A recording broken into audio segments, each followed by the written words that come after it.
امام الانبیاء محبوب کبریا جناب محمد رسول اللہ صلی اللہ تعالی علیہ وسلم کو اللہ نے وہ شان عطا فرمایا. ہر نبی دنیا میں زمانے کا نبی بن کے آیا اور لوگوں زمانے کا نبی بن کے آیا. جب میرا نبی دنیا سے گیا, دنیا کے اندر جانے سے نبی کا زمانہ بھی ختم ہو گیا. ہر زمانے میں ایک ایک وقت میں کتنے کتنے نبی آئے. ابراہیم علیہ السلام بھی اللہ کے پیغمبر, بیٹا اسماعیل بھی اللہ کا پیغمبر. زمانہ بھی ایک ہے, وقت بھی ایک ہے, باپ بیٹا نبی. داؤد علیہ السلام پیغمبر بن کے آئے, سلیمان علیہ السلام بھی اسی زمانے میں باپ بیٹا اللہ کے پیغمبر ہے. زمانہ بھی ایک ہے, قوم بھی ایک ہے, وقت بھی ایک ہے.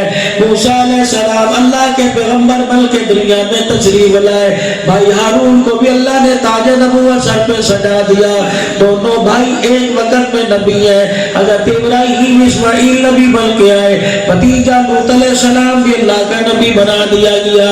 لیکن جب باری کائنات کے نبی کی آئی, فرمایا جس طرح میری وحدانیت کا, جس طرح میری توحید کا زمانہ کوئی نہیں, وقت کوئی نہیں, تیری رسالت کا بھی زمانہ کوئی نہیں, وقت کوئی نہیں. جب سے کائنات بنا دی, کائنات ختم ہو جائے گی, ختم ہونے کے بعد بھی میں رب العالمین ہوں. جب سے تیرے سر پہ تاج نبوت سجایا, دنیا ختم ہو جائے گی, میرا نبی تو قیامت کی صبح اور قیامت کے بعد بھی رحمت للعالمین بنا دیا گیا.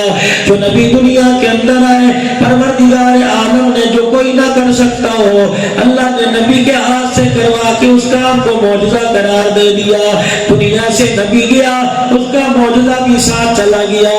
چیزیں موجود ہیں. موسیٰ علیہ السلام کے ہاتھ کا عصا آج بھی استنبول کے عجائب گھر میں رکھا ہوا ہے. جس عصا کو پتھر پہ مار کے 12 چشمے نکالے, جس عصا کو دریا کے اندر مار کر میرے عزیزوں 12 راستے نکالے.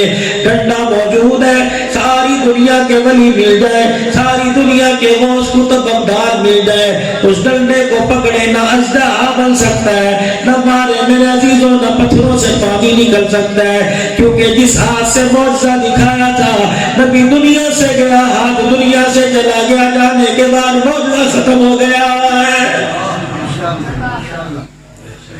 جس پہاڑی سے صالح علیہ السلام نے اونٹنی اللہ کے حکم سے نکلوائی تھی, اونٹنی مکہ بچے سمیت میرے عزیزوں پہاڑ آج موجود ہے. لیکن ساری دنیا کے غوث قطب ابدال مل کے, حکومتوں والے اپنا زور لگا لے, اس پہاڑی سے اونٹنی نہیں نکال سکتے, کیونکہ اشارہ کرنے والا پیغمبر دنیا سے چلا گیا. چیز موجود ہے لیکن معجزہ دکھانے والا پیغمبر چلا گیا. فرمایا میرا حبیبہ اور محبوب دو عالم صلی اللہ تعالی علیہ وسلم, آپ دنیا میں آؤ گے, اپنے ہاتھ سے آپ کمالات دکھاؤ گے, اللہ تیرے ہاتھ میں معجزات کا ظہور کرے گا. لیکن میرا نبی تیرا معجزہ جانے والا نہ ہوگا. تو دنیا میں آئے گا, دنیا سے چلا جائے گا, تیری نبوت قیامت کی صبح تک باقی رہے گی, تیرا معجزہ بھی قیامت تک باقی رہے گا.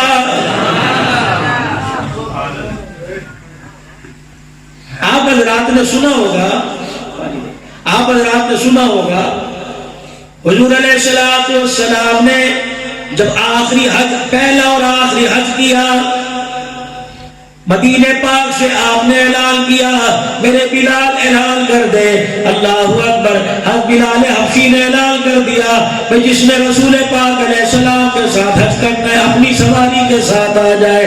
حضرت ام ہانی رضی اللہ تعالی عنہا بھی آ گئی, عرض کرنے لگی کملی والے حج پہ میں نے جانا ہے, لیکن میرے پاس سواری کا انتظام کوئی نہیں. رحمت دو عالم صلی اللہ تعالی علیہ وآلہ وسلم نے فرمایا, ام ہانی یا تو ایک ایک سواری پر پہلے دو ہے, تو عورت زاد ہے, تجھے کس کے ساتھ بٹھاؤں گا؟ اچھا پھر ایسا کر. حضرت ام ہانی رونے لگ گئی. فرمایا ام ہانی رونا, اللہ سے درخواست کرتا ہوں کوئی سفیر پیدا کرے گا. پھر آپ نے ارشاد فرمایا ام ہانی تیرے پاس سواری کوئی نہیں, لیکن تو چاہتی ہے میرے ساتھ حج کرے, آئندہ رمضان آئے گا, رمضان المبارک میں اللہ تجھے زندگی دے, رمضان المبارک میں عمرہ کر کے آ جانا, اور کائنات کے لوگوں کو بتلا دے جس نے رمضان میں عمرہ کیا گویا اس نے میرے ساتھ حج ادا کیا. تکبیر, اللہ تکبیر, اللہ ختم نبوت, عظمت صحابہ, عظمت اہل 3000 کا لشکر تیار ہوا حج کے لیے. میرے نبی مدینے پاک سے نکلے, بیار علی پہ آئے. بیار علی وہ جگہ ہے کہ مکے سے زیارت کے لیے جب مدینے میں آتے ہیں, واپس آتے ہیں, تو یہ مقام ہے جہاں سے احرام باندھ کر پھر عمرے کی نیت کرتے ہیں. بیار علی پہ میرے نبی نے قیام فرمایا. اگلے دن 12000 آدمی تیار. جو سواری چلتی رہی, قافلہ چلتا رہا, حج کے مسافر چلتے رہے. مکے پہنچنے تک تقریباً 70,000 لوگ آ گئے. میرا نبی جب عرفات کے میدان میں موجود ہے, احرام کی 2 چادریں باندھ کر, وقوف عرفات حج کا سب سے بڑا رکن ہے. عرفات کے میدان میں زور سے پہلے جا کے بیٹھ جانا. جو بیٹھ گیا حج کا سب سے بڑا رکن اس نے پورا کر لیا. میرے نبی نے جب اونٹنی پر سوار ہو کے خطبہ دیا, 1 لاکھ سے 1.25 لاکھ تک کے حاجی عرفات کے میدان میں موجود تھے. میرے نبی نے اپنی چھڑی کا اشارہ کر دیا, عرفات کی حد یہاں سے یہاں تک. اللہ فرما رہا ہے یہاں سے یہاں تک, یہاں سے یہاں تک, اس کے بیچ میں, اس کے اندر آ کے بیٹھ جاؤ. یہ عرفات کا میدان ہے. اس وقت میرا عزیزو 1 لاکھ آدمی موجود تھا. وہاں کوئی ہوٹل نہیں, وہاں کوئی شاہی محل نہیں, وہاں کوئی وضو خانہ نہیں, وہاں کوئی استنجا خانہ نہیں, وہاں مسجد نمرہ کوئی نہیں. 14 صدیاں گزرنے کے بعد اس میدان میں عمارتیں بن گئی, مسجد نمرہ بن گئی, شاہی محل بن گئے, وضو خانے بن گئے, استنجا خانے بن گئے, عارضی کمرے بنا دیے گئے. مجھے ایمانداری سے بتاؤ, سمجھدار لوگ بیٹھے ہو, جب زمین چٹیل میدان ہو اس وقت جگہ زیادہ ہوتی ہے یا تعمیرات کے بعد جگہ زیادہ ہوتی ہے؟ جو تعمیر ہوتی ہے جگہ تنگ پڑ جاتی ہے. اس وقت کوئی بندہ موجود, اس وقت کوئی جگہ موجود نہیں تھی. 1 لاکھ آدمی کھڑے ہوئے. حضور علیہ السلام نے فرمایا واہ اللہ تیرا کرم ہے. جبرائیل آ کے کہہ رہے کملی والے مسلمان 1 لاکھ ہو گئے. عرفات کے میدان کے اندر 1 پاؤں رکھنے کی جگہ بھی نہیں مل رہی. اور میرے عزیزو اس سال جو حج ہوا 15 صدیاں گزرنے کے بعد تقریباً 50 لاکھ سے 65 لاکھ آدمی گیا. جس جگہ 1 لاکھ آدمی کھڑا تھا اسی جگہ 65 لاکھ آدمی جا کے کھڑا ہو گیا. فرمایا نبی تو دنیا سے چلا جائے گا, تیری نبوت بھی باقی رہے گی, تیرا معجزہ بھی قیامت تک باقی رہے گا.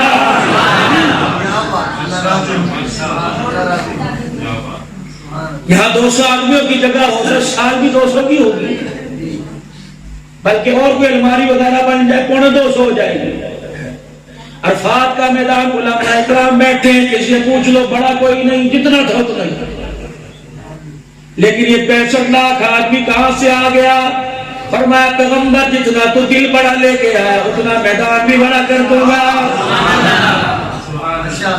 اس دل کے اندر لوگوں کے دکھ تو نے دبا دیے, اس دل کے اندر لوگوں کے غم دبا دیے, ان آنکھوں سے تو لوگوں کی کڑوی باتوں کو میٹھا گھونٹ پی کے چلا گیا. پیغمبر یہ تیرا سب سے بڑا معجزہ. پھر اگلا معجزہ میرے نبی کا کیا ہے؟ مزدلفہ کا میدان ہے, مینا کا میدان ہے, عرفات کا میدان ہے. یہ تینوں میدان جڑے ہیں. کنکریاں اکٹھی کر رہے ہیں, 65 لاکھ آدمی کنکری اکٹھی کر رہے ہیں. ہر آدمی 49 کنکریاں اکٹھی کرتا ہے جو 3 دن شیطانوں کو مارتا ہے. اللہ کی قسم میرے سمیت کتنے گئے, لیکن کسی نے وہاں جا کے نہیں دیکھا ٹرک گر رہا ہے, کرش کا ٹرک, بجری کا ٹرک گر رہا ہے. کسی نے یوں نہیں کہا مولی راست چل یار 3 میل دور چلے, کنکریاں اکٹھی کر کے لائے. جو جہاں کھڑا وہیں کنکری ملے گی, جو جہاں بیٹھا وہیں کنکری ملے گی. 50 افراد ہے تو 50 کو 49 ملے گی. اللہ اکبر. پھر کنکریاں شیطان کو میرے عزیزو 65 لاکھ حاجی ایک وقت میں مارتا ہے. اللہ اکبر. 7 کنکریاں ماری, 65 سے ضرب دے, 65 لاکھ سے ضرب دے لو. کنکریاں مار کے ادھر منہ پھیرو, دعا ادھر منہ کرو, کنکریاں نظر نہیں آئیں گی. مفتی محمد شفیع صاحب رحمت اللہ علیہ نے فرما دیا, آپ نے فرمایا جس کا حج قبول ہوتا ہے اس کی کنکریاں فرشتے اٹھا کے لے جاتے ہیں. فرمایا میرے محبوبہ یہ تیرے وجود کا, تیری نبوت کا دوسرا معجزہ ہے، کنکریاں بھی ڈال دوں گا، چنی نہیں پڑے گی، کوئی ٹرک ڈال کے نہیں جائے گا۔ یہ دوسرا معجزہ امام الانبیاء صلی اللہ تعالی علیہ وسلم کا۔ تیسرا معجزہ جو قیامت کی صبح تک باقی رہے گا، حضور پاک صلی اللہ تعالی علیہ وسلم زمزم کے کنویں پہ عمرۃ القضاء کے موقع پر آئے، زمزم کے کنویں کے پاس کھڑے ہوئے، زمزم کے کنویں کا ڈول، پانی کا ڈول منگوایا، رحمت دو عالم نے اپنے منہ کے لگایا، غرغرہ کیا، پورا پانی اپنے منہ تک پہنچایا، پھر واپس صاحب نے ڈول میں ڈال کر رحمت والے نبی نے فرمایا جا کنویں میں ڈال دو۔ اللہ اکبر، اسماعیل علیہ السلام کی ایڑی سے جو پانی نکلا آپ نے رگڑی، زمزم کا کنواں بنا۔ ایک وقت ایسا آ گیا کنواں بھی ختم، پانی بھی ختم ہو گیا، کنویں کے نام و نشان نہیں۔ یہ تو نبی کے دادا عبد المطلب کو خواب آیا کہ اس جگہ آ کے کھدائی کرو، یہاں زمزم کا کنواں نکلے گا۔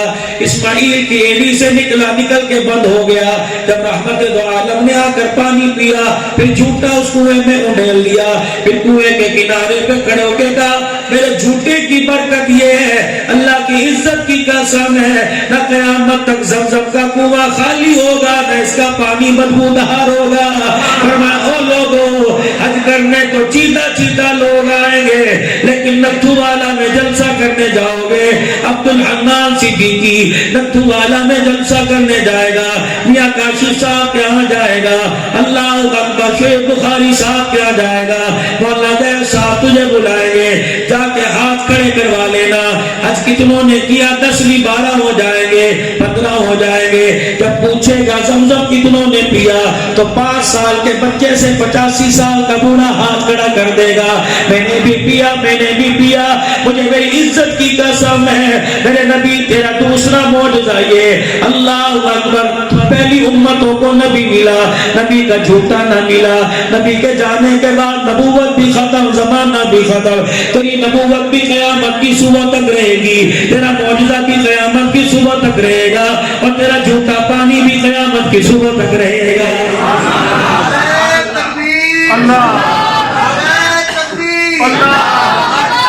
ختم نبوت، حکمت صحابہ، حکمت اہل بیت، ماشاءاللہ بہت اچھا۔ تیسرا میرے نبی کا معجزہ جو قیامت کی صبح تک باقی رہے گا، نبی دنیا سے گئے، جو کتاب نبی پر آئی وہ کتاب بھی نبی کے ساتھ دنیا سے چلی گئی۔ موسیٰ علیہ السلام کے توریت چلی گئی، داؤد علیہ السلام کے زبور چلی گئی، اور میرے عزیزو نبی آتے رہے، کتاب آتی رہی، عیسیٰ علیہ السلام آئے، انجیل رہی، عیسیٰ علیہ السلام چلے گئے، انجیل چلی گئی۔ اللہ اکبر، میرے نبی آئے، ہرا کی دامن سے امت کی جھولی میں قرآن کا تحفہ ڈال کے گئے، نبی چلا گیا، نبوت بھی قیامت کی صبح تک اترنے والی، کتاب بھی قیامت کی صبح تک۔ پھر دوسری امتوں میں کوئی انجیل کا حافظ نہیں، کوئی زبور کا حافظ کوئی نہیں، کوئی توریت کا حافظ کوئی نہیں، لیکن اللہ کا فضل ہے، میں جوانوں کی بات نہیں کرتا، میں بچوں کی بات نہیں کرتا۔ ابھی پچھلے کچھ عرصے میں وفاق المدارس عربیہ گئے، محتمم صدر کا انتقال ہوا، کون تھا؟ شیخ سلیم اللہ خان رحمت اللہ علیہ۔ فرمانے لگے جب میں عالم بن کے آیا، میرا دادا پرانے زمانے کا تھا، میرا دادا کہنے لگا ہے میرا پوترا عالم بن گیا، اس رمضان المبارک میں مولوی جی سے کلام اللہ نہیں سنیں گے، میں تو اپنے پوترے سے قرآن پاک سنوں گا۔ شیخ سلیم اللہ کہنے لگے ابا جی، دادا جی، میں تو عالم بنا، کتابیں پڑھ کے آیا، بخاری مسلم پڑھ کے آیا، میں تو قرآن ترجمہ پڑھ کے آیا، قرآن کا حافظ بن کے نہیں آیا۔ میرا دادا رونے لگ گیا، کہنے لگا 8 سال تک کتابیں پڑھتا رہا، کیا فائدہ ایسے عالم پڑھے گا کہ حافظ ہی نہ ہوا؟